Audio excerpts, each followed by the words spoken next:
Okay, in today's video we're just having a look at a new firmware update that it's not out just yet. It's coming out tomorrow morning, so Eastern time, 8 p.m, that's sort of 1 a.m. GMT. So the updates are all for the S1ii series cameras. So if you don't have an S1 camera, there's probably not much for you here in this video. But essentially what Lumix have done is they've pushed an update forward for one of the main things that people had a gripe with on the new S1 cameras, which is the overheating. So there's quite a big firmware update that's kind of being released tomorrow. They've done like a bit of promotion and stuff for it to kind of say, you know, it's here, and you get a bit of good press alongside all the bad press they've had for the new S1ii cameras. So you can kind of see on here, it's like a "you asked, we listened," and then it's got the firmware announcement date. Like I say, at the time of watching, if you're watching this on the 25th, it's sort of in the morning on the 26th, like in the UK, if that's where you are. Then you can see on here there's updates for the S1R2, the S1ii, and the S1ii, and it's got the sort of corresponding like firmware updates with it. I'll leave a link to where this will be available at that time. Like I say, like you know, you just got to wait until that release time, and you can kind of see a breakdown of what's here in it. It's quite a chunky firmware update. There's quite a lot of good stuff in there. So if you're an S1ii series camera user, you want to get this like updated, because there's a lot of good stuff in there. So I mean, the main one, you've got the, they say they've improved the thermal control algorithm for longer recording time. So when people were saying, you know, things like high frame rates were overheating quite quickly, that's been sort of resolved. And there's a few videos out there of people who've done really long recording times now in like 120 frames a second. So for that alone, that is worth just updating to this firmware. You know, you really don't want to risk like your camera overheating. So, and then you can see we've got the addition of lower speed option for the SH burst shooting. So there's a couple of like extra options in there that are not quite as high, including the pre-burst shooting as well. So that's quite good. A lot of people have been asking for like additional options for like for the burst mode. So that's nice that they've added that in there. And then under the AF improvements, we've got auto recognition frames only for the main subject. So this is when you've got like multiple boxes appearing, and like the yellow box is the one you're focusing on, but you can sort of toggle between them. So now if you want, you can just set this for like one main subject. I mean, personally, I don't have an issue with the way it worked before, but some people wanted that, so that's a thing.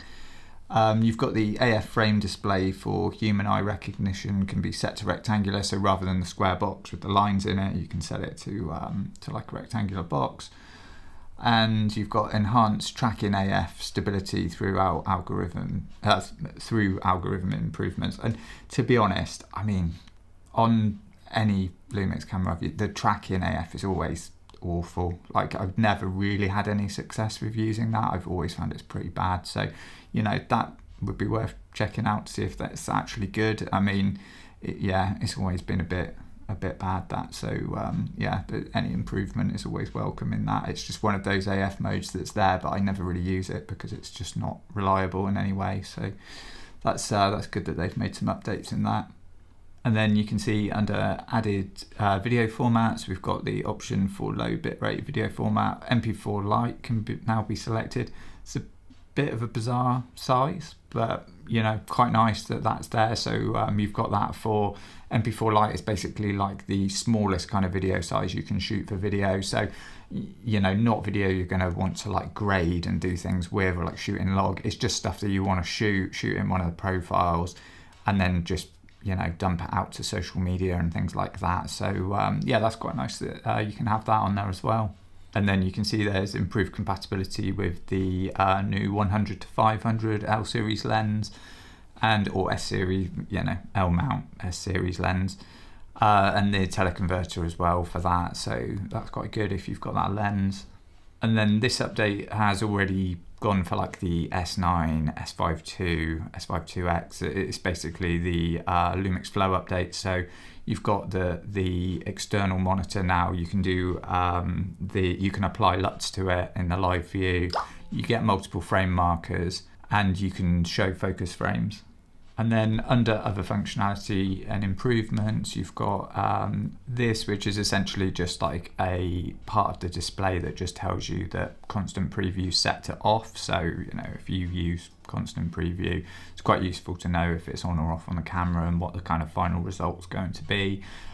This is a nice one. So there's an ISO, however you want to say it, auto setting. So it's kind of like a shortcut to get to auto. So you'll kind of know if you know, you're really high up in, say you're at like 5,000 ISO. If you want to get back to auto, it's a real pain. You have to like scroll all the way back down to like the lowest setting, like 100 or 64.